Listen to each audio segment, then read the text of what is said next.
So, for example, when I'm driving and I see an auxiliary police car, I don't fuck give a him. fuck. I am going. I'm not stopping. I mean, fuck off. If the lights come on, Jaziel, if you come up to my car and I have a Blue Lives Matter bumper sticker, am I getting a speeding ticket? So listen. So they were like, yeah, we have 2 people having sexual intercourses outside right now in front of a courthouse. So I'm like, God damn, okay. So I get there and I'm with my coworker, my partner, or whatever. We got there, and it was I tell you, when I say I was gagging, like you'll hear. I was about to throw up. I was about to throw up. Oh, yeah. Come on, don't do me like that. Don't do me like that, yo.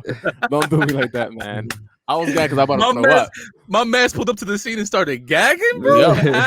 Nah, we getting it. Yeah, I was about to throw up.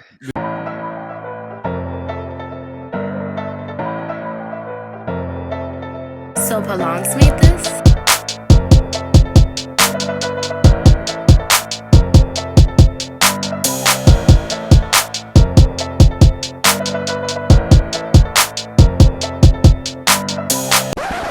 My fault. Nah, you definitely smoking shit. Now you definitely smoking shit. Yo, all right. We all sound good. Everybody's levels is good on your side. Yeah, I'm cool right now. Mike. Yes, sir. All right. Well, welcome to episode. I guess just episode we wing it 9.5. 9.5. 9.5. To From the Chat podcast. I got my boy Danny G. And I got my boy Steven, aka 9.5. 9.5. Okay, you're not 9.5. Yo, you're not 9.5. Why Steven lick his lips? 3.5. When he said that, right? You lick his lips, man. Steven lick his lips before coming in. Yo, we got a special guest today. We got our boy Jaziel. Or sorry, should I say? How do I introduce you? Is it like That's officer? Fine, it don't matter, man. Listen, Jaziel, whatever you want to call me, man. Officer Jazzy. Wait, what they call you? What they call you in the Baltimore streets? What they call you? Montanez, man. They call me by my last name, Montanez. Montanez. Yeah. That's my name out there, man. Yo, so we invited Jaziel to come through. Jaziel, how long you been in the force? So I've been in the force, like in the actual streets. I made a year on March 2nd. That's when I graduated the academy. So last year on March 2nd is when I graduated the academy. You hit the streets COVID. Yeah. With the street as soon as COVID hit. As soon as COVID hit, man. Field training was a mess, man. I couldn't really do too much. So basically, I really had to learn on my own. You know what I mean? So you started mid COVID. Do you think it was an easier transition because not a lot of people on the streets? Yeah. So you see, it was tough for me only because I don't know what the hell I'm doing when I come out the academy. So it was hard for me to actually learn on my own. Man, listen, people could say, listen, people don't know what policing is until like you either have a conversation with a police officer or your actual like officer. Like I find it funny because after I came out of like EMT school and like my first call was like a dead person. I was like, I don't know what the fuck I was supposed to do. Right, absolutely, man. But honestly, when you're in it, it just kicks in. It just fucking kicks in. Right. So for the people that can't relate to any of that, if you ever started a job and you went through training and then your first day you go out and there's some bullshit, that happens everywhere, yo. That happens everywhere. Right. Now imagine it's happening when people are ODing in the streets and shit. Right. Yeah, man. Listen, I've seen a whole bunch of stuff, man. Like we're gonna talk today, man, because there's been a lot of things that a normal person, doesn't deal with on a daily basis, man. And it's crazy. It's crazy. Yeah, bro. No, we're definitely gonna talk about it, and I don't want to get too deep right now because we're gonna get deep into it. I want to start off by asking you, do you know that Givion's like one of my favorite artists, right? You know that? Giveon, yeah, he's tough. He's tough, man. Yeah. So when you put out that heartbreak anniversary cover, yeah. Were you trying to make me fall in love with you, or like? I was. I actually hit up to Scully. I'm like, yo, give me a track that my man's, freaking Christian likes, man. So she sent me that one, and I had to do a cover for you, baby. That's dope. Yo, we probably tag the shit, right? Put the shit in the bottom so everybody can watch. Everybody who watches can watch that. Yeah, man. What you guys think? You want to start there? Kind of starting on, you're singing. How does when did that start? Yeah. So, damn. Since a kid, man, it runs in my family. Music always ran in my family. I've been doing this for years, man. I just never, like, if you don't really know me, you know what I'm saying, you wouldn't know. Yeah, I don't know. I thought you was a hooper. Yeah. Right. Right.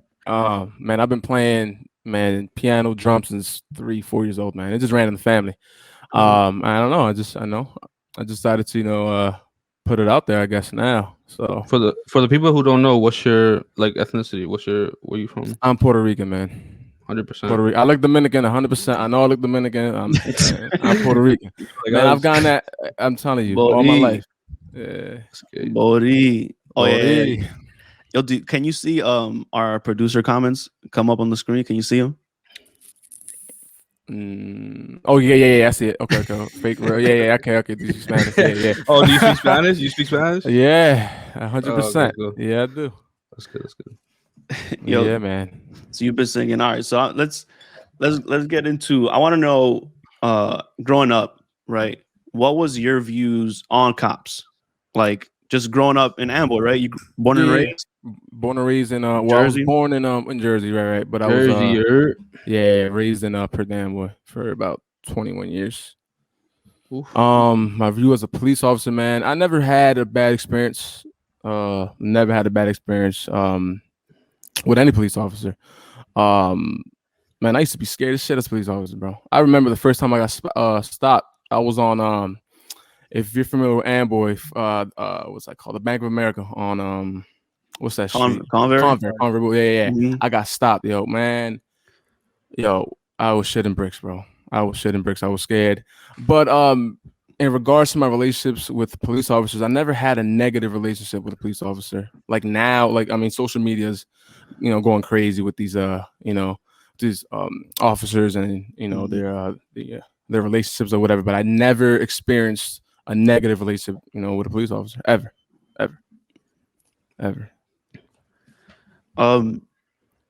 Is your brother a police officer? Is it your brother that's a police officer? So I have, I have a brother that's over here in Baltimore City. He's a detective. He does drug work. He's a cop over here. Then I have a god brother over there in Perth Amboy. He's a cop over there too.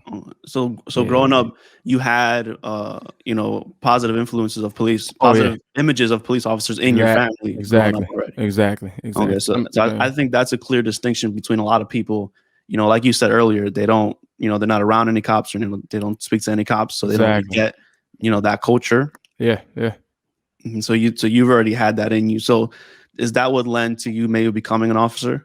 Yeah, I wouldn't say the reason why I'm officer is because it ran in my family. I think I would have been an officer regardless. But it definitely helped out for sure. Yeah. That was definitely a bigger influence for sure. Yeah. How many years your brother's been in it? The one over here in Baltimore City, yeah. I think he made 11. He just made 11 years over here in Baltimore City. Yeah. He's in. Yeah, 11 years. I think 8 of them were in the drug unit. So he's been out here for a little while. Yeah. Danny, is there something you wanted to ask, right? I think he already kind of sort of answered it, but if you ever dealt with like racism or police brutality, or have you ever seen anything with your eyes in regards to racism or police brutality growing up? Or before joining the police force? That's a good question. I never. So let's speak about maybe before becoming a cop. I never experienced. Like I said, I never experienced any negative, thing from a police officer. I mean, being in the street now, people. So is either so. All right. So being an officer is either you're black or white, right? There's no you're Hispanic. There's no nothing. It's either you're black or you're white. And obviously, if you're not white, you're black, right? So to me, they view me as a black officer over there. That's interesting. Yeah. It's there's no you're Hispanic. There's either you're black or you're white, man. But it's like I'm Mexican over here in Texas. Like, right. There's no different kind of Hispanics, yo. It's just, yo, what are you? Yo, I'm Dominican. Oh shit, that's weird. What part of Mexico? Like, that's right. But I never. I mean, I can't give you a story where I've seen an officer being racist to an individual, man. Honestly, I can't. Let me give you a quick story. And I told this on the one of the last pops. Yeah. And so growing up in Perth Amboy, I think likewise. Like I haven't had a negative experience, and I also was never involved in any. I was never put in a situation where I would, even interact with cops unless I was being pulled over. Like I was never in any kind of, crowds of that nature. Like that wasn't me, right? There was a time I got pulled over. Steven was with me, and Cecilia was actually with me, right? And I was going the back road. I blame Steven, right? Because Steven told me, what Steven told me? Told me speed? I was no. So there's that road like by where the cornucopia is at back there. Yeah. Mm-hmm. So we was coming home. Well, I don't know where we came from. Oh, you know that road? Yeah, I was listen, man. That's a dark road. Man, listen, that's a different conversation. Go ahead. So we was going. I forgot where we was coming from, but like we was chilling. We had like a good day or whatever. And I was like, yo, just go through that back road. You know how I got mad bumps and shit. I was like, yo, just speed through that bitch. Right. We was young. We was like, yo, fuck that. Yo, fuck that shit up. Right. And we go through back there and he's speeding. And this cop's just chilling. Oh, to make matters worse, I put HIDs on my headlights, and I did it myself. So of course one of them was like burnt out, was like flickering and shit. And you had tints too, no? Of course, 5% all around, baby. All around, baby. That's what I have now. Yeah, 5%. So of course the cop pulls me over, right? Of course, speeding down. I got a headlight out, right? I'm taking the back road, right? It's hella bumpy, right? So he pulls me over, right? And the cop comes, and I was in between haircuts. You know what I mean? I was in between haircuts, to say the least. I was a little wolfy. You can easily mistake me with different ethnicities. I would say, right? No. And this was at the ISIS peak. This was at the peak of like ISIS was like the big on news and shit. Oh, okay. Yeah. All right. And he comes over, and the first thing that he asks me is, "Are there any bombs or grenades in the vehicle?" Damn. That's the very first thing he asked me. Bro, that's crazy. That's crazy. Yeah, it's crazy. I'm in the backseat looking around like, wait, why would he ask us if we have bombs? Like, we were like 19 years old, bro. No, you start to question Christian, like he might have been like, yo, you have something in the trunk that you can tell us. Yeah. That's crazy. Steven started thinking that I was ISIS or some shit. Like, damn, all along you never told me. So he asked me that, and like I'm like taken aback. I'm like, what what? Right. And I'm not one to like talk back to cops and shit. I'm just like you. The first time I was ever pulled over, I was shitting bricks. Oh yeah. Right. Mm-hmm. It's like when you get nervous and your voice just fucking, your voice doesn't really come out. It's like it's cold in the room or some shit. Right. So I was like, say no, bitch. I mean, no. but in those circumstances, 100%. This bitch is alive. You feel me? 100%. So yeah, he said that. I was taken aback. I was like, what the fuck? I was like, no, not at all. And then he went on to the normal, right? Like license, registration, all that stuff. And it didn't, to make matters worse, I ended up having a warrant that night, right? And the reason I had a warrant that night was because I had parking tickets that I just never paid, right? Okay. I thought they were paid. In my defense, I thought they were paid. I didn't know that if you get tickets in different like areas, like different towns and shit, you got to pay them in those different towns. I thought I went to Amboy and I was like, yo, here's all, how much is everything? I was like, here, and I paid it. And I thought I paid every single ticket, but apparently I didn't. But anyways, he ended up booking me that night, and I was tight because he already led with some racist ass kind of comment. Right. And then he got me, so I was like, "Oh, he fucking won!" Like, I was like, "Fuck, he won." But really, that's really like the only experience that I have personally, right? Okay. And I'm, I guess it's, I don't say it's a luxury, but like at least in my life, I've never experienced anything like that with the cop, right? That was my only experience. So what do you say about that? Like that experience, like that was super like left field. Yeah, and it's just a comment. It wasn't physical. It wasn't. It was just a comment. Right. Yeah, that was 100% wrong, man. He should have never said. Pocket. Yeah, he should never ask. Yeah, you got That's bombed crazy, in the car. bro. I'm So thinking. wait, I have a question. No, wait, hold on. I think maybe he saw Steven in the back and he asked me that. Maybe. Maybe it was Steven. No. That's maybe, man. Listen. If we were both between cuts, we both looked like we could have been in ICU. No, he was definitely wrong. Bro, 100%. People. So we worked at Potitopia. People came up to us all the time just speaking Arabic, and I'm like, damn. okay, all the time, like right. no cap. Or they said that we were twins, and I'm like, I'm fat as fuck. No, we're not. Like we don't even. Oh, we're not even man. close to each other. But yo, I had a question. Yeah, go ahead. So I'm sure you have like your routine speech when you pull somebody over. Is asking them for grenades or bombs anywhere in that speech, or an optional thing to say? No. Okay, so he just came out of pocket with that one, 100%. Well, right. If you have information of a vehicle, if you have information that vehicle usually possesses, guns or bombs or whatever, then yeah, that's normal because you have information that vehicle, may carry or may have a gun or a bomb or whatever. That's fine, but I mean, just out of nowhere, out of the blue, asking, "Hey, you have a bomb in there?" Nah, that was crazy. So Christian, the car was registered under your mom's name at that time, right? Yeah. All right. So they pull this car over and they read the name. They're just like, she got a grenade. That's the whole government. That's the first thought these motherfuckers had. I guess, man. Yeah. Nah, he thought I put it on somebody else's name, and then he saw me and you in there. You feel me?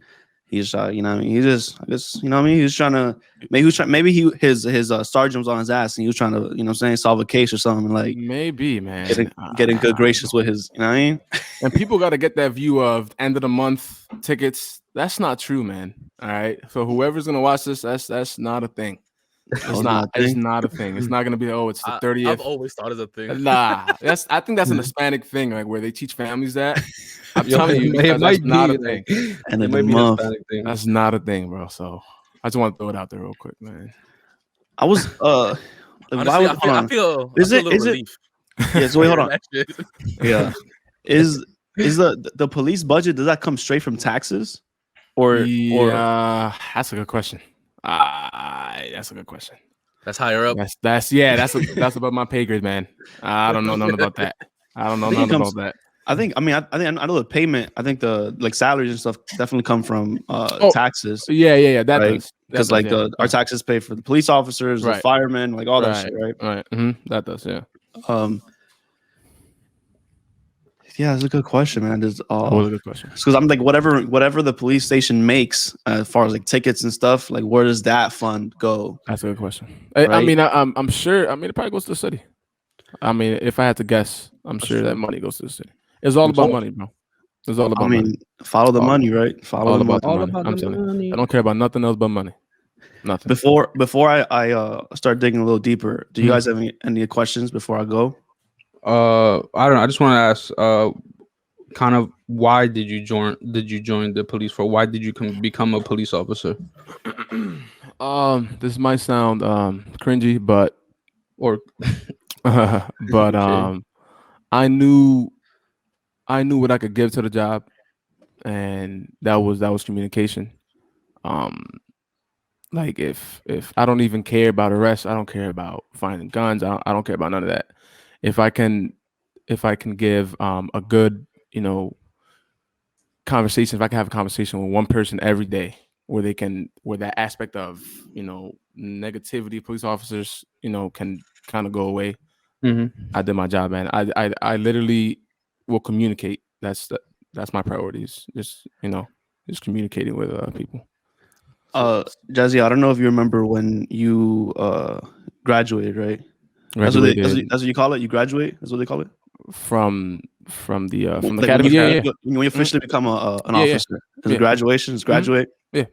When you graduate, I hit you like as soon as I found out. Yeah. And I said congratulations. I was like, I love to see it, and I love to see that it's you out there, right? That someone like you out there being a police officer, right? To show a different like image, different role model out there, right? Yeah. So like with someone like you being out there, what is, I guess I'm trying to ask, if, because people are people, right? Right. And people are police officers, and people are doctors. So there's no debate that there's bad police officers.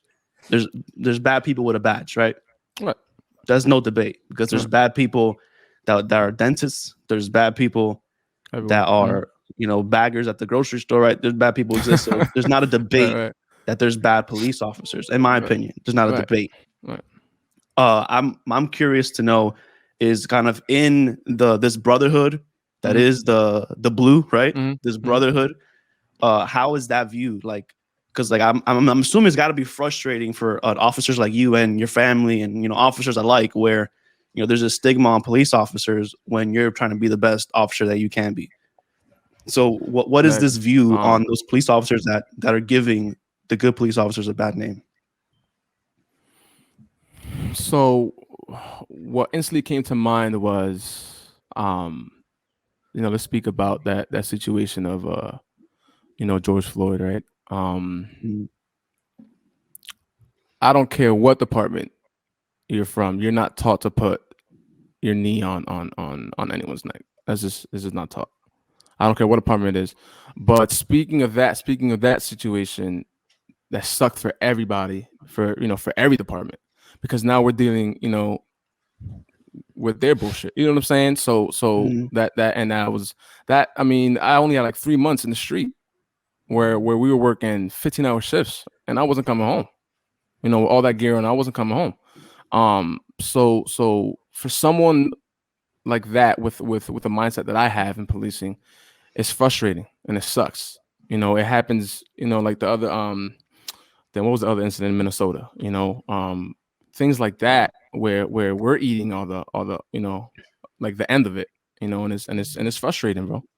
And it's not something I can fix on my own. You know what I'm saying? So that's the worst part.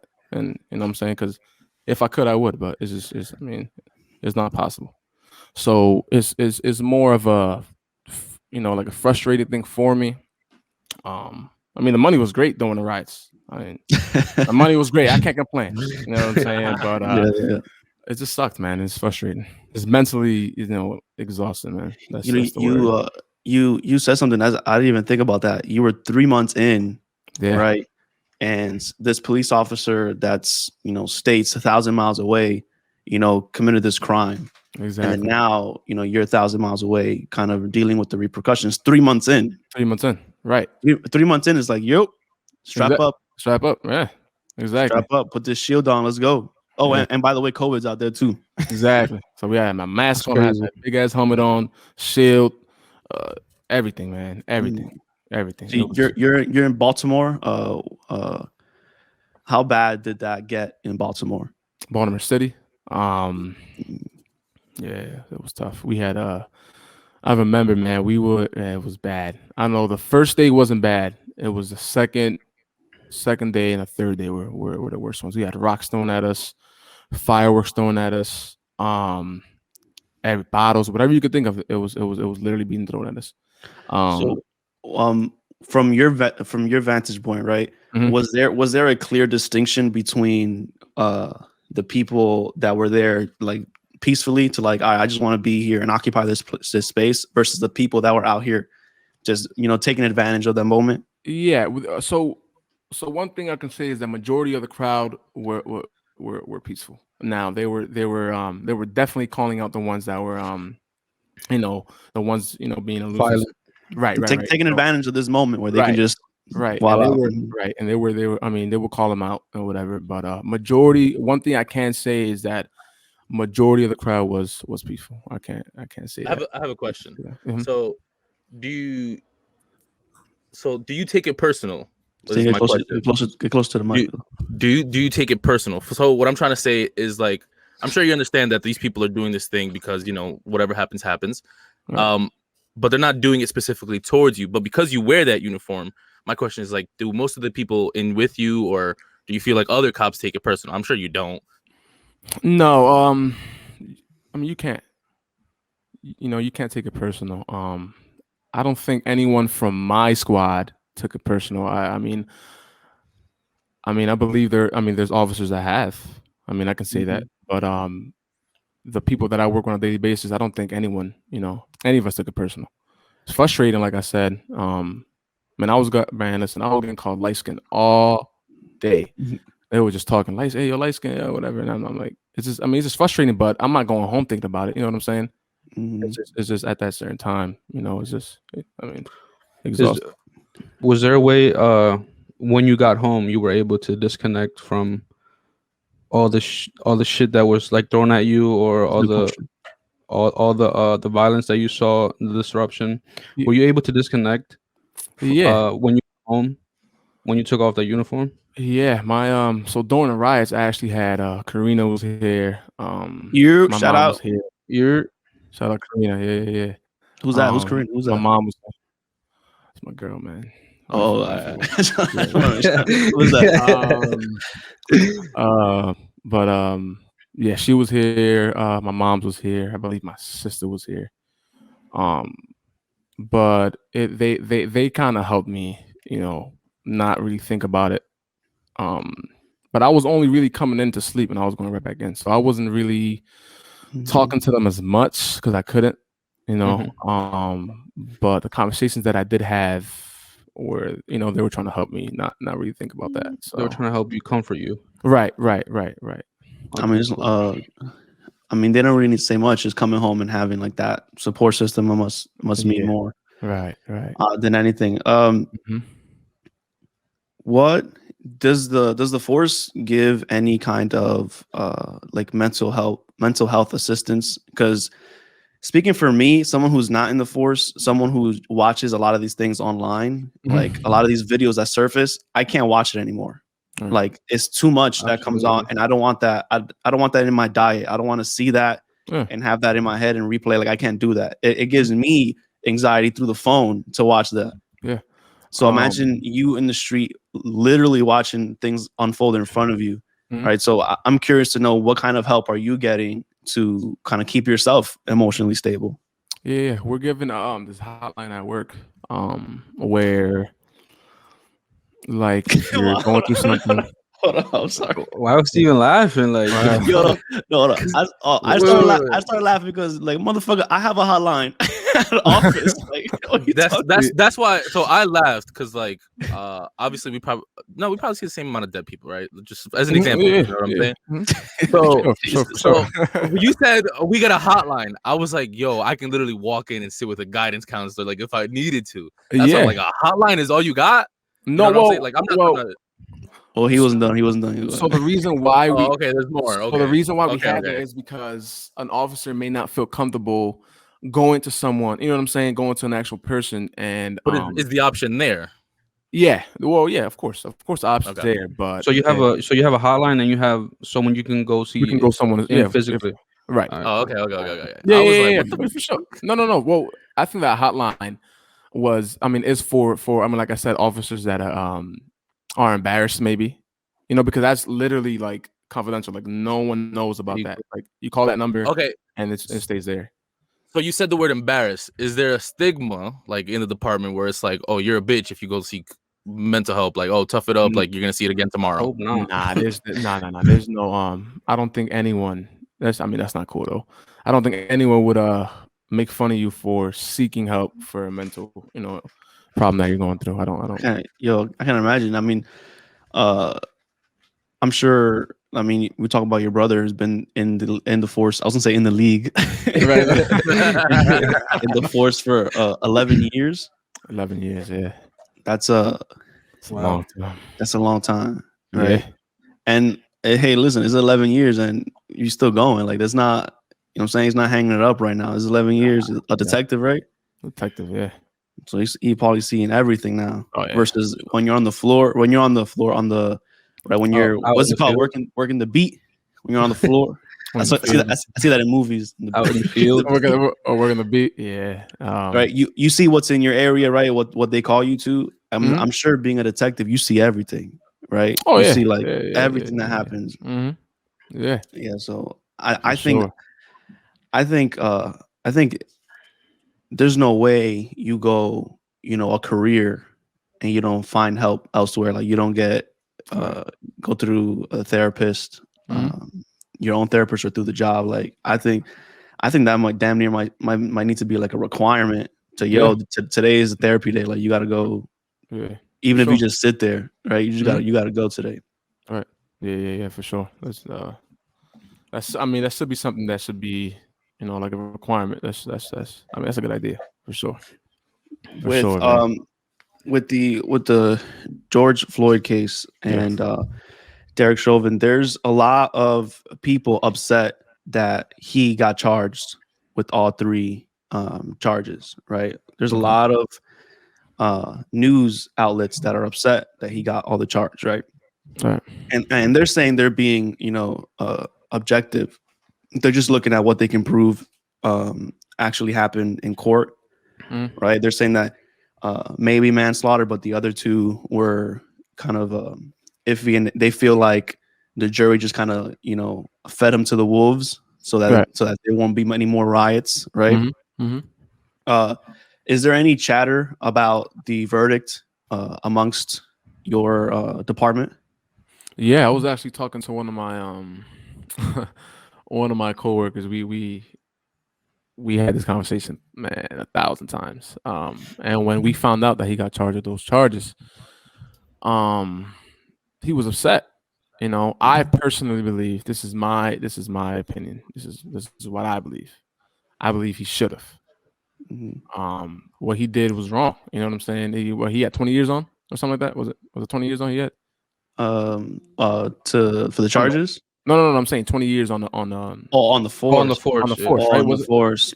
I'm not sure. It was something like that. If I'm not mistaken, but you should know better. You know what I'm saying? You should know that, like, what we're taught is when someone's handcuffed on the ground where he's not a threat anymore, you automatically stand him up. That's not even a thought. You know what I'm saying? He's not a threat. He's handcuffed. Stand him up. So as I'm having this conversation with this officer, he completely disagrees, which is fine. But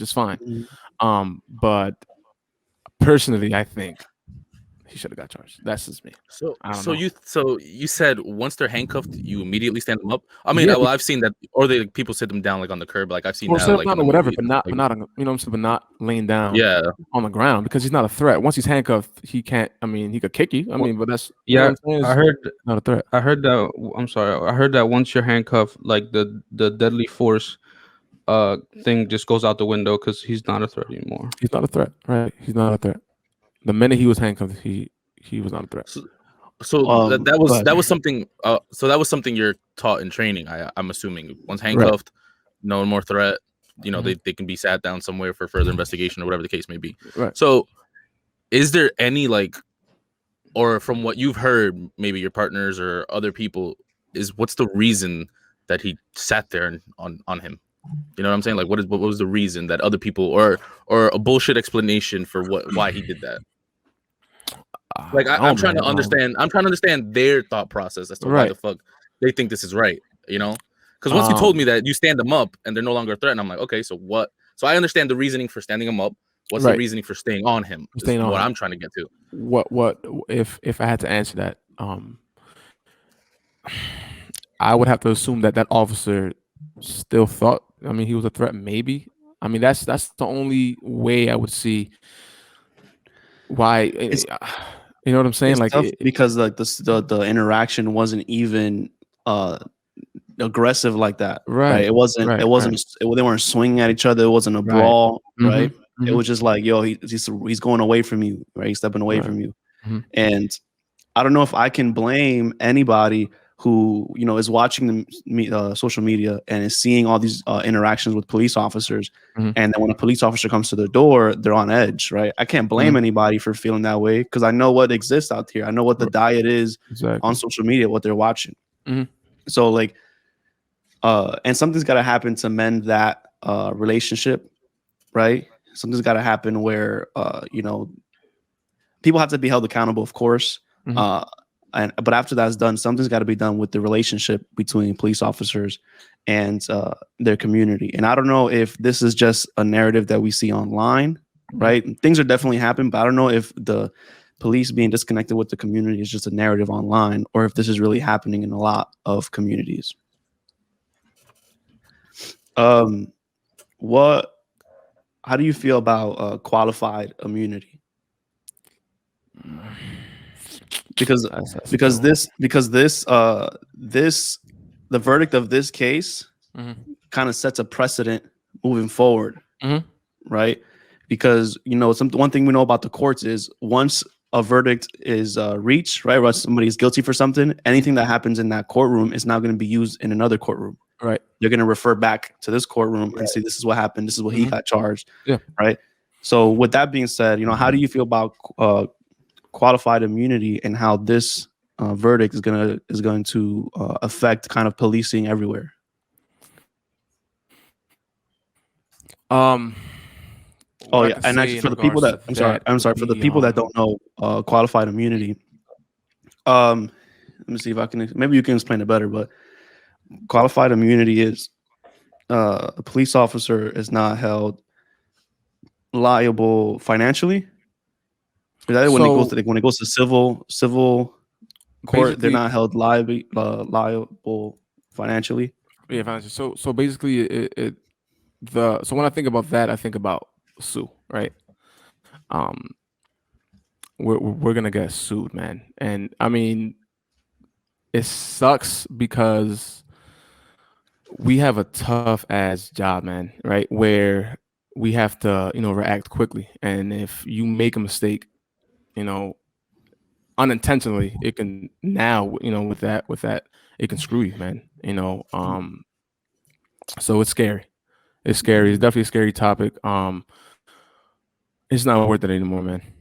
It's not worth doing, being proactive. It's just not. It's not worth it. So it's scary, man. I think about it every day. Trust me. I think about it every day. And you just got to be smart. And you guys, just go out with your best. With the gut feeling, and just try to do the best job you can do. That's really I can say about it. It's definitely a touchy subject. It's scary, man. I'm telling you, it's scary. Yeah, because when it comes to like the court and because qualified immunity is if your intention is not to do something, then you're not held liable, right? If your intention is not to do something, so then, but when it comes to court, it's all about proving what the intention was, exactly, right? And if nobody was there, right? If the camera angle was not the greatest, right? Yeah. It's hard for you to prove anybody's. It's harder for you to prove anybody's intention. Period. Right? Your friends, your family, like what their intentions are.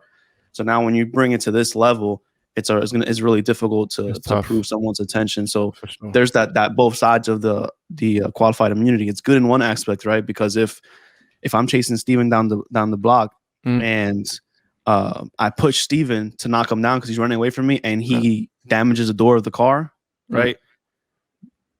Qualified immunity is not going to take it out of your check. You're not going to pay for that.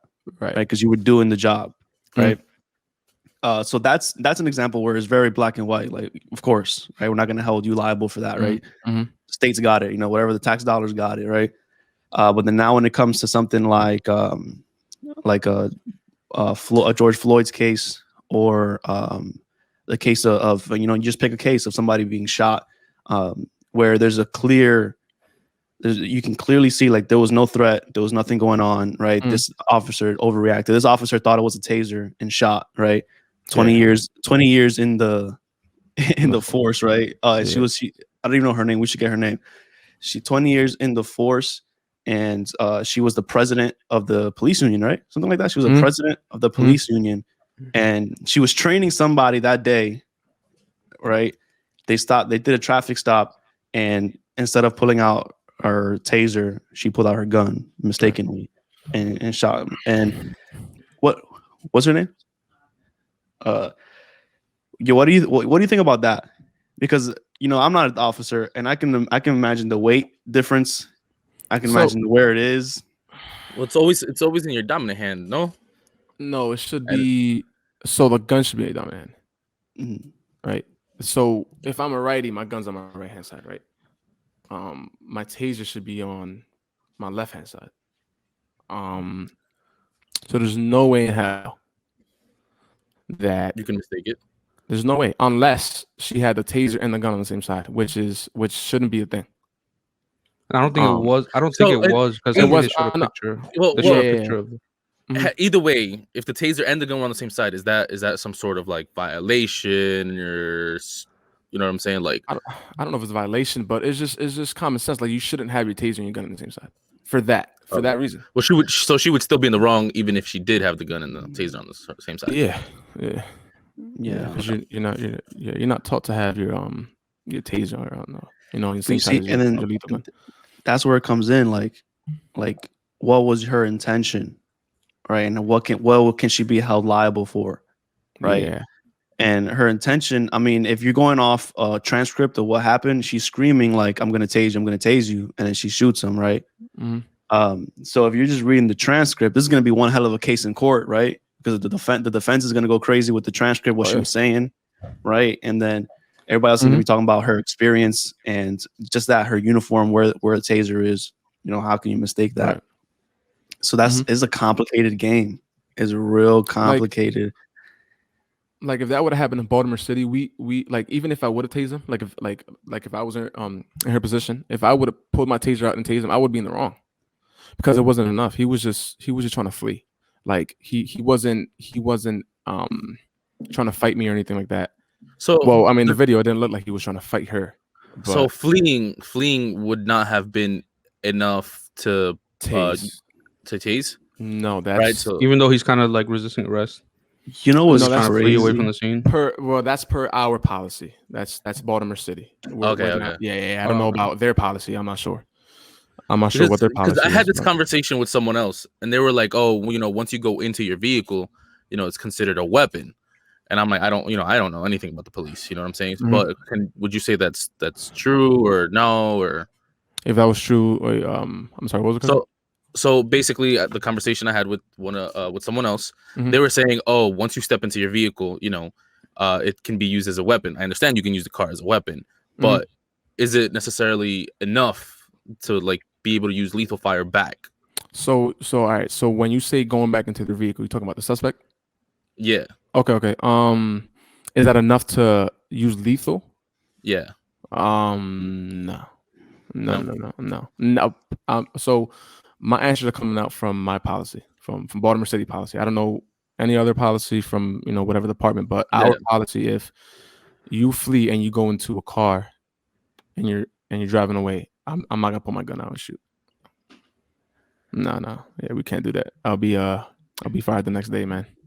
So you just gotta chase him down. Hit him with the back tire. You know what I'm saying? Then make him spin out. Maneuver. You feel me? Yeah. Well, we can't even do that. We can't even You can't do pit maneuver? No, we can't.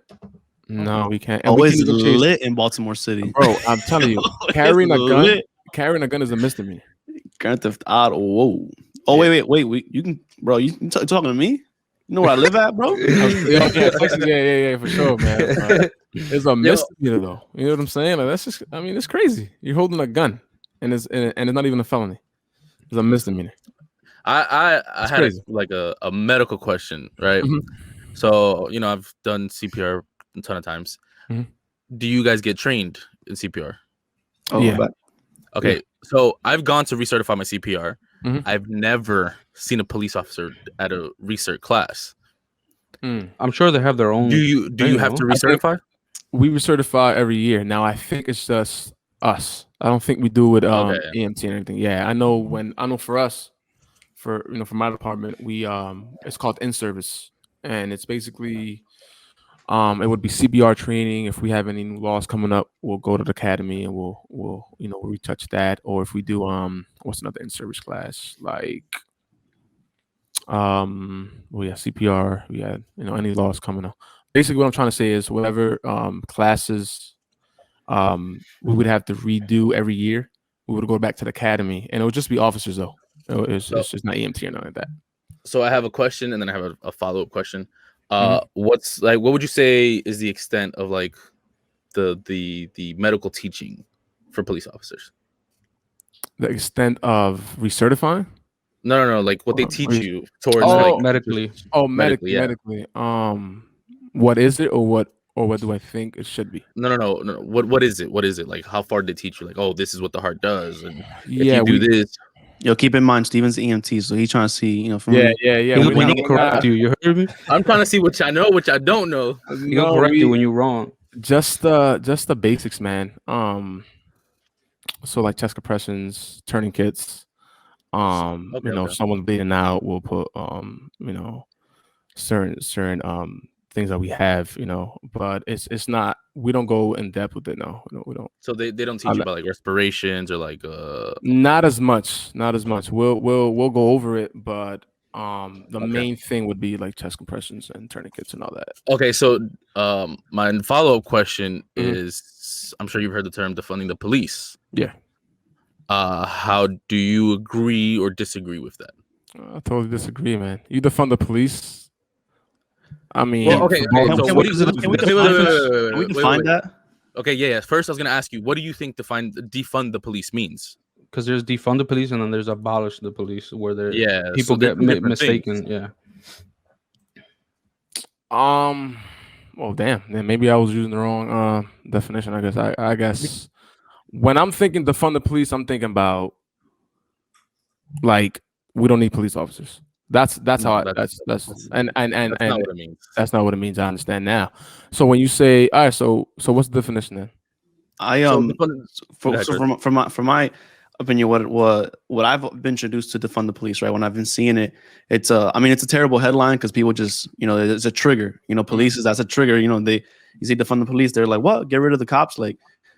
But from what I understand is, training on somebody with mental health is limited. You're training with someone who's like Steven's EMT. So if someone is suffering from something, Steven is more qualified to assist that person, right, with an injury or whatever the case is, than most police officers. I see. Okay. So what defund the police, to my opinion, what I've he's frozen again. They will make some of the funds. I'm frozen. I'm back. You were. They will use some of the funds to like, all right, and it'll fund people like Steven. Steven will be called to these scenes instead of. Well, no, that's not how that would work. But I'm saying it'll create different groups that will do things that maybe police are not 100% qualified to do. Right? Maybe there's somebody more qualified to do that. So if somebody is thinking about jumping off a roof, maybe a therapist will go, right? If someone is in their home and they're suicidal, right? Maybe a therapist would go. So it's things of that nature where like they're not, why would they call you to go take a cat out of a tree? Right. Why you gotta waste your time doing that? Listen, man, I got a call the other day. Yo, I kid you not, right? I got a call for a pit bull loose in the garage. Oh, hell no. Crazy as hell. I'm not going over there. So animal control. Hell yeah. But the problem with animal control is, what is the problem? If the animal is not controlled, no, right, or like somewhere, like I don't know, like in a room or something where he's controlled, they're not coming. And I'm not going. I'm not going to the garage where there's a pit bull. You crazy as hell. You know what I'm saying? Like, I didn't go. They got Jazzy on the news. Freaking Baltimore police officers tases pit bull. I'm telling you, I would shoot a pit bull if I had to. I'm telling you right now. So I didn't go, but like an hour after, I got the call again, and I'm like, God damn, you don't have to go. But they had the dog. It was in the garage. They had him in the room. So I was like, that's fine. So I'll call animal control. Listen, we got a big ass pit bull over there. I'm not over there right now, but I need you to scoop that up for me, man. Scoop him up. Scoop him up because I'm not going over there. I don't know. No way, bro. So when we spoke about like defunding the police, would you? Someone came up with like an idea where it's like having a specifically traffic unit, right, where they're gunless, right? A lot of these fucking murders, or depending on what side you're on, a lot of these shootings are during traffic stops. You know what I'm saying? A good portion. So would you say that would benefit, having a completely separate unit, not necessarily defunding the police, but just taking some funds and making a whole nother unit for the police themselves, where their specific job is like just pulling people over, right, to make more money for the city? So we have a unit for that. We have a unit. It's called MMU. So all they do is, all right. So in Baltimore City, we have 9 different districts, right? This unit, which is MMU, what they do is they go around the city. So it's a citywide unit, and all they do is traffic. That's all they do. They don't answer calls. They don't do none of that. It's citywide. But do they have a gun? Oh yeah. It's not gunless. There's no way in hell.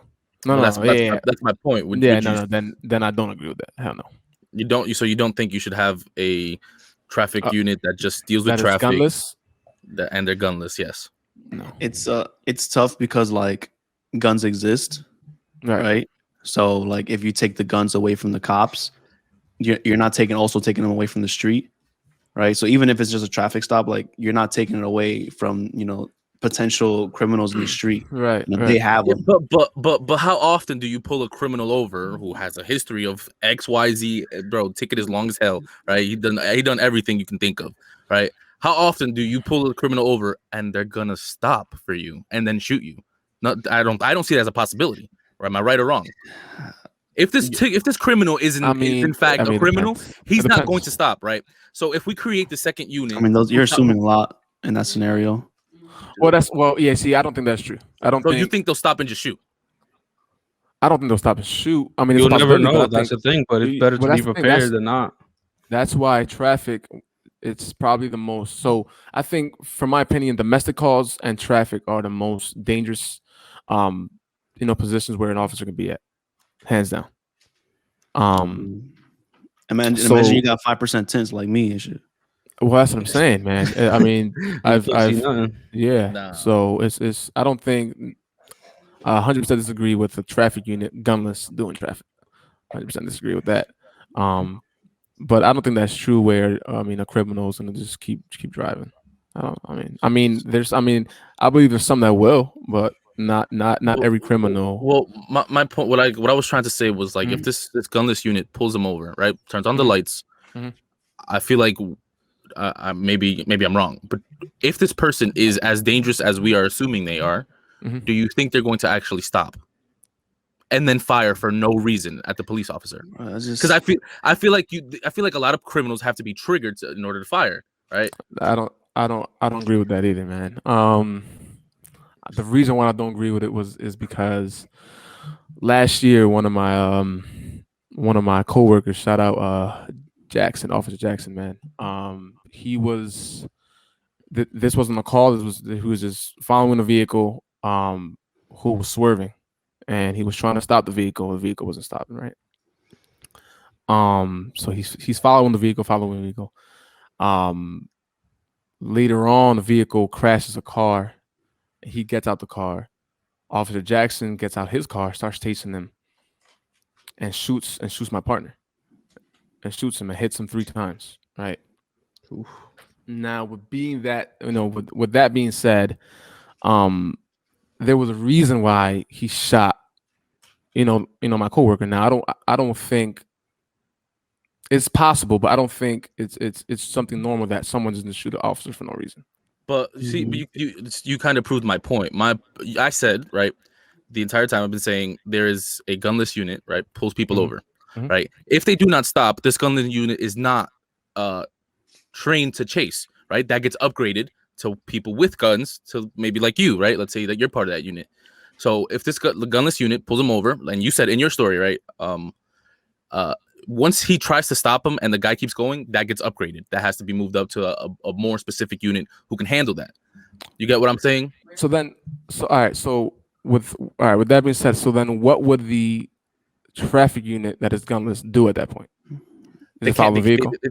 They would just follow the vehicle in case someone else got hurt, but at that point you're just following to keep so that way someone else can catch them. What I think about when you're saying that, I feel like just cut off the middleman.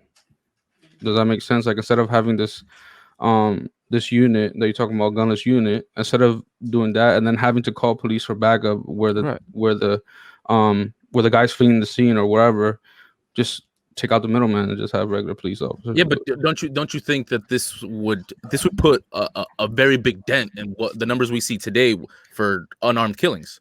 I think my only pushback on that is again, like, you're not taking guns off the street, right?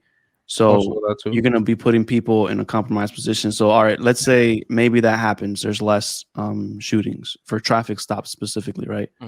Maybe in turn, right, the result of that is there's more police fatality, right? Maybe that's happened. And I don't know. That's just an argument to what you might say, right? So, maybe there's maybe that is an uptick in that as well.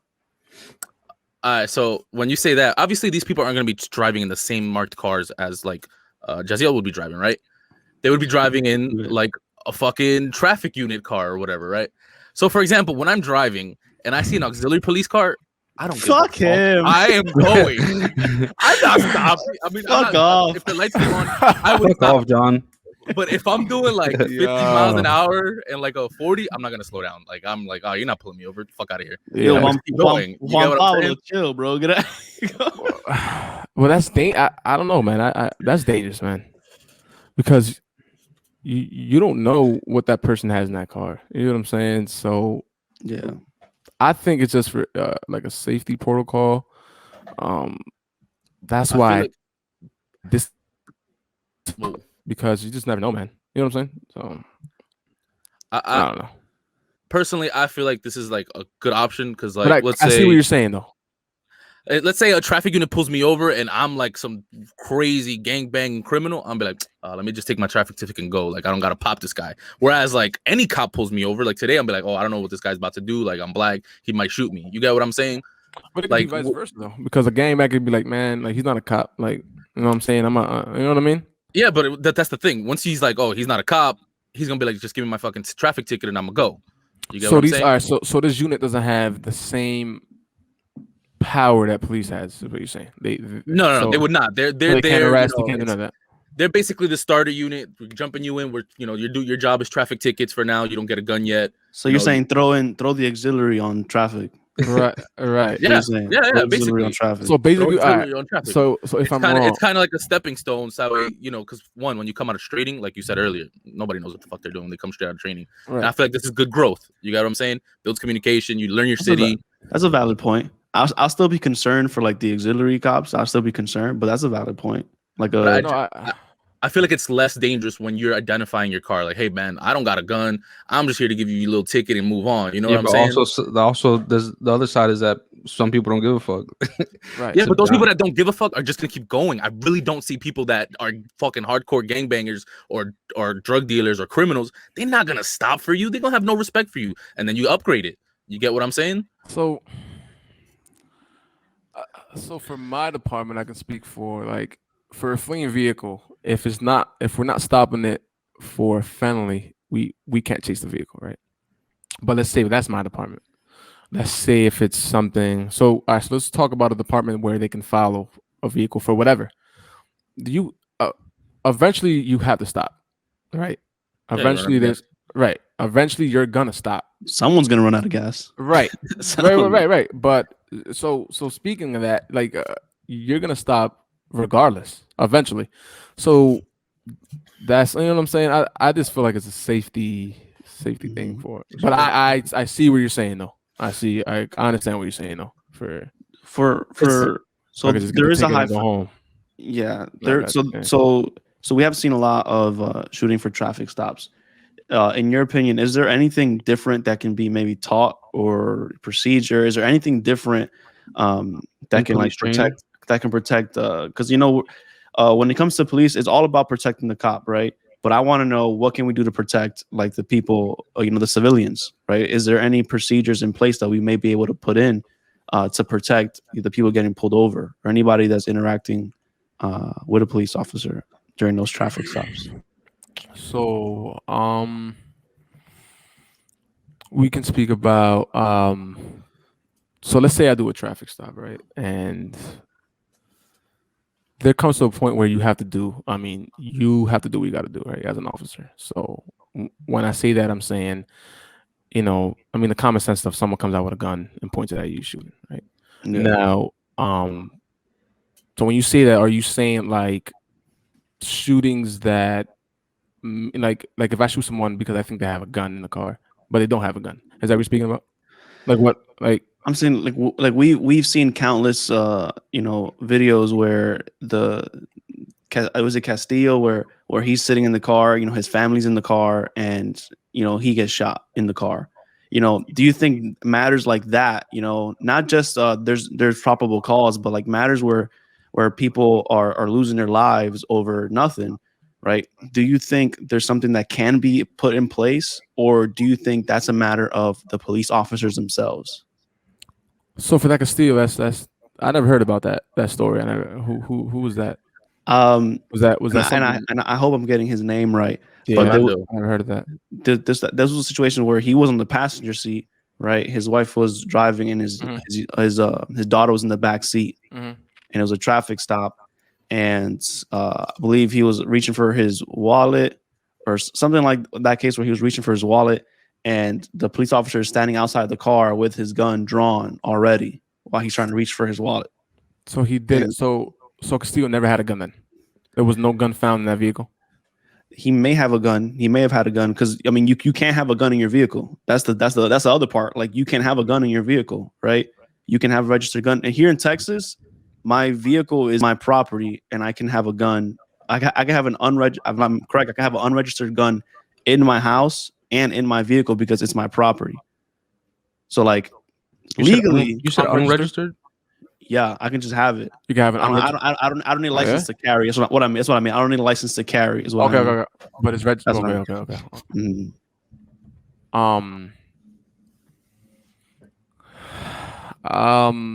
It depends, man. Speaking about that story, in my aspect, if I don't see a gun, my gun isn't coming out of my holster. You know what I'm saying? So I don't think, unless he had information that person had a gun or whatever, then maybe that's different. But I think that goes to each individual officer on their own, how they police, because everyone polices differently, right? But for that scenario, where you gave me, it depends. It depends, man. I don't think I would have had my gun out at that point unless I saw a gun. You know what I mean? And then, so you've been around guns for how long, or your own gun? My own gun. So just guns in general. I never dealt with a gun till I became a police officer. Okay, so that would be how long? Like 2 years, all right? Well, I've been out for a year, so March 2nd is when I had my gun. Well, in the academy, I went to the shooting range or whatever. But okay, so would you say that's enough time to familiarize yourself with what a gun looks like? Yeah. So would you say that it'd be kind of difficult to say that, oh, that could have been a gun? Well, not all guns look the same. I understand that. Mm-hmm.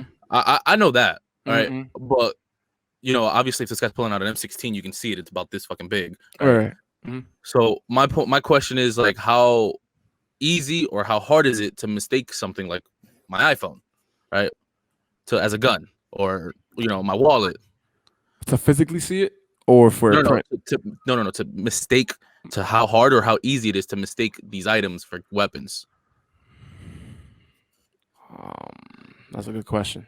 I think before you answer, I think like context is important in that too, because are we in an alley? Am I looking you straight on? Like, am I responding to a call that someone's here with a weapon? I think that context. Well, no, for sure. If you're getting a call that someone's there with a weapon, 9 times out of 10 we probably have a weapon, right? That's besides the point. I'm talking about a regular traffic call, right? Mm-hmm. And the guy's whooping out his wallet, and the guy's like, "Oh, he pulled out." I'm sure I've been pulled over, so I know you come up to the window like this with the bright ass flashlight. I know how it works, right? That shit is bright as fuck. In his case, I think it was daylight outside. It was daylight outside, but besides the point, like I know most of the time, my hands are gonna be extremely visible, right? Right. So, bro, this guy pulled out a random dog. But, you can barely see her. But how hard or how easy it is it? I guess for your own personal experience, I don't know how good your eyesight is, but would you say it is to like mistake, a phone, a wallet for a gun? I mean, do you feel like that's excusable? Like, is that like almost valid or no? I would say no, man, because what those items, what you're looking for, right? Okay. So what a phone looks like, what a wallet looks like, what these items look like. Now I know I mentioned before, obviously not every gun looks the same, but you can't. I don't think you could justify saying, I shot him because I thought he had a gun and it was a wallet. You know what I'm saying? So I don't think that's something you could justify. So I don't think it's easily mistaken. So let's switch up. Let's make let's bring the mood up a little bit. Jazziel, if you come up to my car and I have a Blue Lives Matter bumper sticker, am I getting a speeding ticket? So listen, what's good, I bro? don't. He asked that. He asked that because I was registering my car the other day, and they had like plates, and I was like, damn, they don't got Blue Lives Matter plates because I wanted to get one. No, man, that's an officer's discretion. I don't give tickets unless I have to. Like if I go to an accident and Yo, Baltimore is lit. I don't. Baby. No. That's my discretion. That's how I police. That's how I police. And when I say, if I have to give you a ticket, I say this. Like I say that to say this. Like if I go to an accident and Christian hit Steven's car or whatever, right? And the Christian doesn't have insurance. You know what I'm saying? You're gonna get a ticket from me at least. But when you say tickets like speeding tickets or like not having your license because you left it at home, nah, I'm not doing that. But having a blue I don't lives, really give tickets unless I have to. But having a Blue Lives Matter sticker, does it weigh either way? Like, he got the sticker, yo. Let me just Yeah. You got the sticker? Nah, I don't.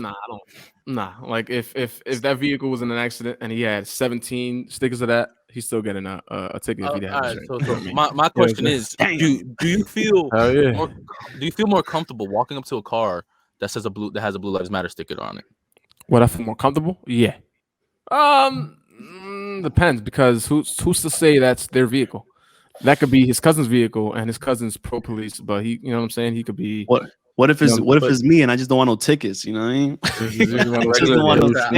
Yeah, I've been playing chess, not checkers, dog. Like. No tickets, baby. Nah, I mean it depends. Yeah, I mean it depends. All right, would you say, speaking very broad, police would be like a lot more. Less, I'm sure you're extremely anxious and nervous every traffic stop, right? You don't know what's about to go down. Right. I'm sure it's like that same shit with me. Like whenever I get a psych call and I might get my ass beat, like I don't know what's about to happen. Right. I think y'all should share stories, yo. Give it. I have a bunch. Listen, 5 hours. Yeah, ask your question. Let's start sharing some stories, bro. I was so scared on Friday. I got a psych call and it comes over. And dispatcher's like, oh, he has a history of beating. Well, not beating, but he was like, he has a history of violence towards EMTs. And I was like, specifically EMTs. I don't want to go. Like, Steven's like, officers don't respond to those calls with you guys? That what? I'm saying officers don't respond to those calls with you guys? We're literally not allowed to show up unless police are there. Oh, okay, but he was like, his mom was like, oh, he's not there today. Like, I don't know what's wrong with him. Like, I want him to go to the hospital. So, like, we don't really need police, but they were there in case he got violent. Right. And I'm like talking to the dude, and he's like this, yo, and he's looking through me, dog. I'm like, yo, like serial killer shit, just straight down. And when I got there, he's standing in the corner of a dark room with a blanket over his head. Yeah, that's a wrap. I would have tased him. Yo, he was. Hold on. So Steven's saying that he's showing up to an EMT call and he fucking walked into a room and fucking there's a KKK member in the fucking blanket. Yo, hell nah, bro. Hell no. I'm just like, yo, Josefo, we gotta go. Like, I'm making up names. That's not his actual name. I was like, yo, we gotta go. Like, we're gonna go to the hospital, and he obeys me, right? So like, one of the things we do is to like see if someone's like there, is like to see if they respond to like eye movement, commands, and if they speak, right? He didn't speak a word, but he obeyed all my commands, right? And it got to the point where like we didn't really need PD anymore, and we couldn't like sedate him, we couldn't restrain him because we couldn't get an order because he didn't really do anything, right? But when I tell you that I'm sitting in the back of this ambulance, scared that at any moment his hands were free. His hands were free.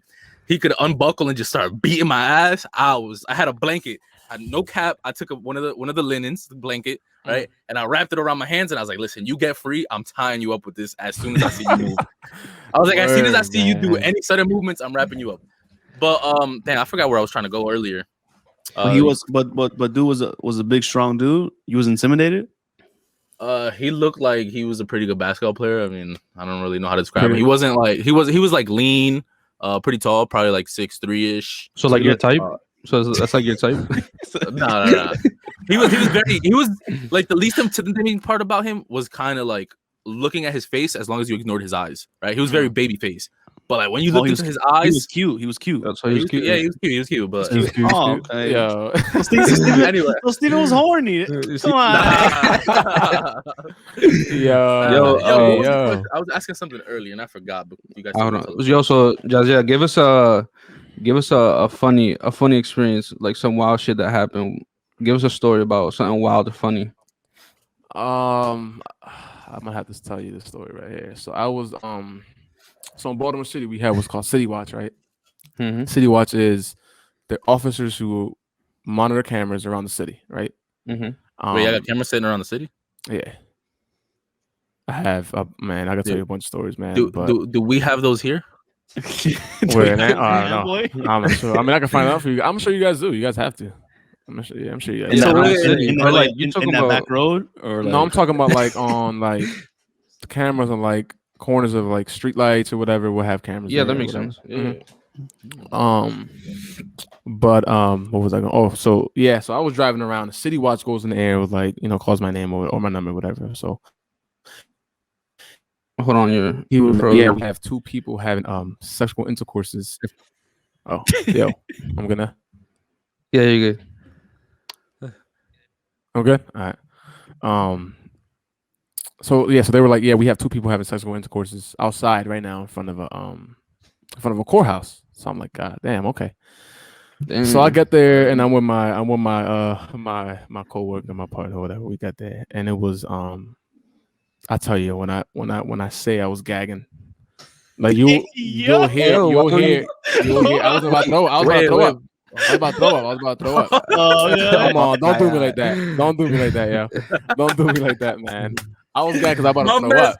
My man's pulled up to the scene and started gagging, bro. Nah, we get it. Yeah, I was about to throw up because it was a homeless guy and a homeless female. I remember to this day, clear. And he was just, doing her dirty outside, bro. Right, he was clapping. He was homeless, so he's like, I can't get him a chicken, but I can blow your back out. You. So I told him, I'm like, yo, what the hell are you doing? I was like, yo, put your damn clothes on. He was like, yo, listen, I'm homeless. I don't, what I'm saying, I don't have a room to, to have sex in. So I'm like, yeah, but I'm like, you can't do this in front of a courthouse. Go to an alley or something. You know what I'm saying? Where no one can see you. That's good. Yeah, I'm trying to help the man out because I understand. You know what I mean? He's a little excited. Times are hard. Times are rough. Times are rough. But yeah, that's one of the funniest ones, man. He was butt ass naked outside. He was just clapping, bro. Oh, he didn't give no. And the smell of it, bro, was. That's why I was. Yeah, that's why I said I was in a gag. It was. Yo, Steve, you good? Like, Steven made a face. Like, it was nasty. So that might have been one of the nastiest, funniest ones. That's dealt with. And I probably had like 4 months in. I would took my phone out like. And it's cold. Nah, my it's camera was on, too, so I have it. Yeah. I still have it. Whenever I see you, man. Yeah, I have it, man. Yo, does the body cam take your heart rate too? I want to see if your heart was racing, baby. Nah. None of that, man. Yo, but that's hilarious. Yeah, that might have been one of the funniest. I mean, of course, I have more funny ones, but that one, that one's sure one of the funniest. Yeah, for sure. Yeah. That's funny as hell. Yeah, man. I'm telling you. You have anything? What about anything like serious but like crazy, like police chase or anything like that you could share? Not a police chase, but like anything that went south. Well, I have a question. Yeah, so we have HIPAA, right? We're not allowed to share specific things like birthday, name, location, right? Does that matter in the police force, or like is everything public? Like can you be like, oh, I arrested Captain Dickhead at fucking 17th Street for doing coke or whatever? Yeah, so every report that we do, it'll go public eventually. So if I arrest someone, obviously the name's gonna be on the report, right? So yeah, their name will be in there, their address, date of birth, all that will be in there, and eventually when it hits, the state's attorney's office, it'll go public eventually. But you have to wait till like it's public itself, or like, wait for what though? Exactly. Wait for it what to make it public? No. So for example, for me, like I can never say names, location, what happened. Well, I can't say like I can't say name, location, social security, and stuff like that because there's HIPAA rules of a patient ever, right? That would be violating HIPAA. Mm-hmm. So my question is like for you guys have something like that where it's like you can't ever say their names, or do you just have to wait? No, I don't think. I mean, if there is, I was never informed of it, but I guess my man I just was threw a never. blanket on it. Yeah, I was never. I mean, I was never informed of that, but I don't think there's anything wrong with that. I mean, I'm not gonna say someone's Social Security. You know what I'm saying? I mean, if I knew it, but yo, have you had that moment where you're like, oh shit, like this shit is real? What was your oh yeah. shit moment? Yeah. Your first oh shit moment. My first oh shit moment had to be this had to be, well, we're in April, right? So this had to be, let's say, like February. Where I'm like, oh shit, like it's getting real now. I was driving and where I work, so where I work, there's a street called Utah and Saratoga, which is one of the worst streets in Baltimore City. And I was driving around and I heard, and we heard gunshots, right? So I go to Utah Saratoga, which is always crowded, and we saw he was shot 3-4 times. I think it was. He got shot, I think, in the shoulder. He got shot in the shoulders, I think in his ab area and one in the back or something like that. Mm-hmm. And I was the first one there, so I'm like, God damn, like, what the hell am I gonna do? You know what I'm saying? So it's like everything just went blank. So, I mean, obviously, render aid is always the first thing you do, but I've never had. That was my first shooting. It was a homicide. He ended up dying on scene. That was probably the scariest one because we didn't. I mean, I don't know what the suspect was at that point. I was just focused on the victim and to render aid. So at any point, the suspect could have came back and shot. So that was probably one of my recent scary moments for sure. Damn, that's not even a year in, right? That was like almost your year. That was almost a year. February, right? You said February. I think his girlfriend was there, and I knew he was already dead. He was done. I mean, I don't have the power to pronounce somebody, but I knew he was done. And she kept asking me, "Yo, is he good? Is he good?" I'm like, in my mind, I was like, yeah, like he's breathing, whatever. He's done. Because I don't want to tell you he's dead. You know what I'm saying? So I'm like, yeah. Just the ambulance coming. Don't worry about it.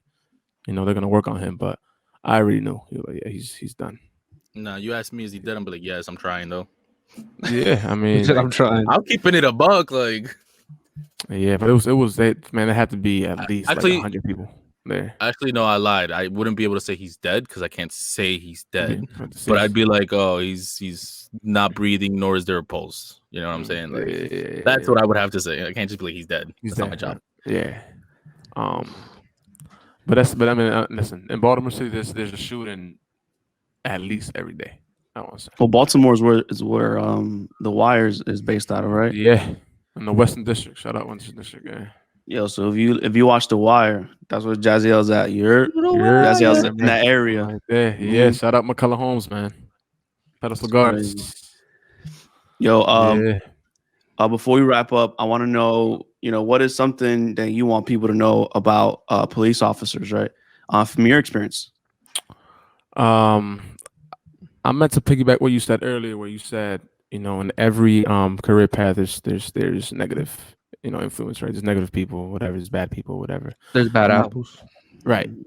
Not every. I know this sounds cringy, but not every cop is bad. Not every cop is bad. Or we're just doing our job at the end of the day. I gotta do what I gotta do. Like the incident, where you got pulled over, you got a warrant arrest. Like you have to get like you have to get booked. You know what I'm saying? There's no warning. I have to do it. You know what I'm saying? So for the public, man, we're I know it's a tough time or whatever, but not every cop is a bad cop.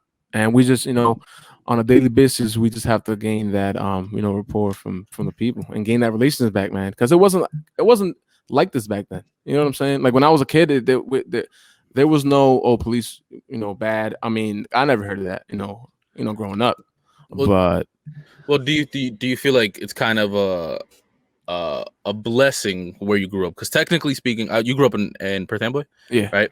So technically speaking, like my mom, I tell her every day, I'm like, listen, lady, you are lucky to live in the city you live in, right? You're lucky to deal with the police you deal with, because once you cross like over to like Woodbridge or stuff like that, they're not gonna get a translator for you. You know what I'm saying? Yeah. Almost every cop in Amboy is Spanish, is from the same roots as us. So there is that narrative in Amboy, like growing up in Jersey was like, yeah, this town is cool, right? Because the cops, they look like us, right? There's black Hispanic cops that are patrolling these streets, but don't go into the next town over. Because they're not gonna, you know what I'm saying? They don't really, they're not gonna take care of you. They don't understand us, right? So there is that narrative. They'll give Danny 9 more tickets. Danny got hit with 9 tickets. I got like 9. Nah, like I got 9 tickets in like 2 weeks. But I was young and dumb. Like I was young and dumb. I had my license for like maybe a few weeks. I was bugging. I was going 50 or 40 in the 25 in the school zone. I had all my windows tinted. I didn't have I had my headlights tinted. At the time you have to have like the little red sticker on your license plate at the time when you get your license. I didn't have that shit. I was fucking booking it, bro. YOLO. Hit me with 5 tickets. I would never give you a ticket. I appreciate that, bro. I got a question, right? And it has to do with the wall, the blue one.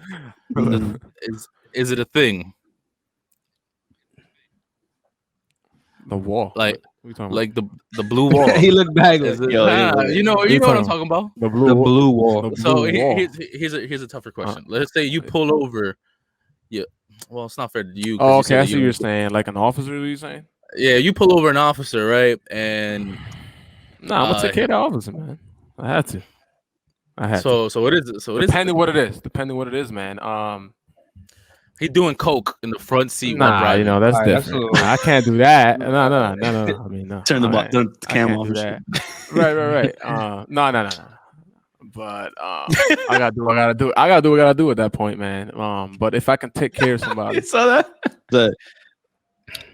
So here's a tougher. Here's an even tougher producer question, said, right? What if he was the? Wait, hold on. Our producer said, "What if he was the homeless guy clapping cheeks in the street?" Clapping cheeks. I helped him out already, though. Low key, I told him, I'm like, listen, you go to the alley, man. He already helped him out. You do what you got to do. I helped him out. You know what I mean? That was funny. All right, so here's a tougher question. Here's a tougher question, right? It's more like on your own morale, right? And what would happen within the that situation, right? If you see that an officer is like unnecessarily beating up on somebody, right? The guy's like 5'6". Your team. Well, he's obviously has seniority over you, right? He's been in the league. I mean, he's been in the force for 10 years, right? And he starts beating on this man. I'm sure I feel like you're a good guy, so I feel like you would say something, right? You're gonna stand up for this person, right? But is there some kind of repercussion when you get back for you? No, you're speaking when you're off duty, right? Let's make sure. Wait, what? Like when you're not working is what you're saying? Like if the officer was beating someone up? Yeah, he's just beating someone up. Like he's using but not at work. Force. But not at work. No. Oh, at work. Okay. Got you. He's going over the limit. Yeah. So yeah. Now if I were there, I mean that could go back to the whole George Floyd thing. I mean, if I were there, like me not saying something, bro, you could be the commissioner. I'm saying something because my job is on the line now because I'm there and I'm not stopping something that should be stopped, right? Is there some repercussion that will come back? Absolutely. Hell yeah. Like in the locker room, sort of, for lack of a better kind of term, is like when you come back, for you saying something to an officer, when you come back, when it's just blue, right? It's just the officers. Right. Is there some kind of repercussions like to you, amongst your peers? They're gonna look at you different. You know what I'm saying? Well, they have to understand. I mean, I'm saying what is. Do you feel like you're gonna come back and you're gonna not necessarily you, right? I'm not. But you're saying if I were to say something, is there some repercussion to me? Yeah. I'm sorry. I thought you said for the person that's beating the person up. I'm sorry. Okay. No. I know that maybe something will happen. Maybe yeah. Okay. I got it. You think it's forward? Maybe towards that officer. Yeah. He might feel some type of way. But you don't think other guys would be like, "Oh, we can't do anything around this guy. He's a fucking snitch." You know what I'm saying? No. It depends, man. I guess. I mean, there's some people. There's cliques in every department, right? And I mean that's obvious, but yeah, I feel like for sure. I feel like they can be like, he's a snitch or whatever, But I mean, I thought the bigger picture would be saving this man's life, or right, well, cover my ass first, and then saving his, saving his life or whatever, potentially saving his life. I don't care who you are. I'm not losing my job for nobody. You see what I'm saying? We're seeing here with George Floyd, Derek Chauvin, right, convicted murder, right, in second degree, third degree, and manslaughter. That's just him. What happened to the other three? The 3 officers that was with him, their case is coming up. You see, if I'm not wrong, I know one of them was in field training, right? Yeah. Man, to be honest, this is what I feel like speaking for that officer, because I was a trainee too, man. I mean, like I said, you don't know what the hell you're doing, bro, right? And when you're a trainee, you're timid, so you're not gonna tell someone who has 20 years on, like, yo, you know what I'm saying? Because you just came out the academy, they're looking at you like, yo, like you're a rookie, bro, shut up, right? And at the end of the day, you're shadowing, right? You're basically just shadowing, right. So you don't know, you know what's right and what's wrong, but it's a whole different life. It's a whole different lifestyle when you're in it. When you're in it, right? When you're in it, yeah. Right. And I can speak for him because I was a trainee at one point. I mean, every officer obviously was a trainee at one point. You know that you don't know what the hell you're doing. It was just his first week or something like that, or first couple of days. You don't know what the hell you're doing. That's a crazy introduction. So as far as charges, man, yeah, right, yeah, for sure. As far as charges, though, I don't know, man. I wouldn't like for him to be charged with anything because, like I said, he doesn't know any better. So. Real quick, I just want to see if we could touch on I think her name is Bakaya Bryant. So the girl that called the cops, but then she was seen she was about to stab the girl, and then he had like a split second to react. What do you think about what happened there? Do you think, because this is kind of controversial too, because some people are saying yeah, he did the right thing, but some people are saying no, he didn't, just another unfortunate instance. Yeah, so my opinion on that, I was speaking about this to my sister, shout out Betsy, man. We were talking about this. She was like, yeah, shoot her in the leg. I'm like, that's not how it works. Like, people, like, I thought like this when I was younger. Like, yeah, why can't we shoot at the leg or the arm or whatever? Right. That's not how it works. And if you notice when so we qualify every year at the gun range, you notice that it's just from the waist all the way, up to the head. There's no feet in that. There's no arms, none of that. Because that's what we're taught. Shoot with the masses, right? Shoot with the masses, right. So speaking of that, I think it was 100% right. That's what I would have done. I would have shot her. I would have had my gun out. I would have gave her verbal commands, and if she was not listening to my verbal commands and she was stabbing another person, she was getting shot. Absolutely. Well, there was no taser involved in that. I would not pull my taser out for that. That's a whole night. I think the part where it's like, and of course we're only seeing what was recorded. People are saying that he was there for a good amount of time before the person turned to be violent towards the other individual, the other party involved. So he was there a significant amount of time to de-escalate anything that was going on. Okay, so that's what they were saying. But if in the instance that you painted, where it's like, this person is running to stab somebody, in that moment, I understand, like, oh shit, I'm trying to save this other life, right? Right, like I'm speaking as like I'm arriving right then and there, and then the video starts. That's what the video that I saw was that when he arrived, he was only able to give her one command before she was reaching to stab her. So like he only had that one quick second to. Okay, so there you go. Yeah, so there you go. From the video that I saw. Right. People can say whatever they want to say, but unless you're in that moment right there, bro. There's no way that you can tell how you would react. You're not there in his shoes. And a lot of these videos, like a lot of them, right? We're watching officers commit crimes, but in some of them, you need that context. You need to know. You need a longer video. You need to see. You need to be there, right? And we talked about it last week about the video that went viral with the kids in Amboy riding those bikes. Yeah, man. And shout out Amboy, man. That's crazy. Yeah, and then it got on Sean King's page. It got on Baller Alert. Yeah, it went everywhere. And it ended up that these kids were playing chicken with oncoming traffic in those bikes, touching cars, like, and it's like that's why you can't just run with this story. with the story. I feel like that's a problem. I feel like a lot of people just follow social media and follow suit, and they jump on the bandwagon too fast, and they only see that little clip, and they don't see the whole story. Video. Yeah. Jazzy, tell me what you looking to do with this music, man. You gonna keep making music for fun? You gonna man. put a project together? What you doing? Yo, where's your music at? It's on YouTube? Nah, May 28th, I'm dropping the EP, man. May 28th. You don't have anything else out before? I don't have nothing else right now. I've been working for a couple months. We have an EP coming out. Shout out my man's Mersky and my man's Gabby. Those are my guys. May 28th, man. Yeah, we have something scary coming out. So you got a title for it yet or not? We don't have a title. I'm going tomorrow. We're shooting some pictures and a video tomorrow to promote it. So I have till tomorrow. Hit single fucking in the courthouse. You heard? That's a courthouse. Fucking outside the for real, man. Man, that should be my cover for real. Pitbull in the garage. He said that should be my cover. My cover, yo, for real. Shout out Joe, yo. Yo, what are some of your intentions or goals with this music thing, man? You just want to keep going, doing this for fun? Yeah, I'm just having fun, man. Just having fun. Something to do outside of my police world, man. Just having fun. That's all. Yeah, I feel like you need like a good hobby to get away from all the a decompressor. Yeah. So that's my thing. You know. What if you? My fault. Go ahead. No, go ahead. What if you start glowing up and you get a lot of recognition from your music and you start blowing up? What's up? You quit? He said he's a man. Fuck this bag. I'm quitting, man. Yo, why would you show up to see homeless people fucking when you can? Go on tour. When you go on tour, you know what I mean? Come on, bro.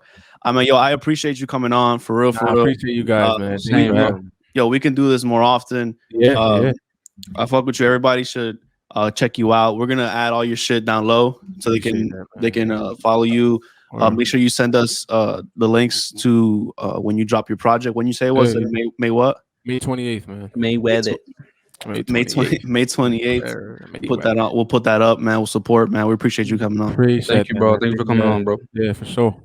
Be easy, bro. Stay safe out there. Be easy, yo. Shout out to Shout out to who? To who? Shout out to who? What's the name? Her name? Yeah, what's her name? Her name is Phoebe, yo. Like from Phoebe. Friends. Phoebe. Nah. We gotta change that, bro. Or Frida. Oh, I fuck with Frida. Frida's fire. I like that. I like Frida. All right, fellas. Thank you, man. Appreciate you. The broadcast. All right.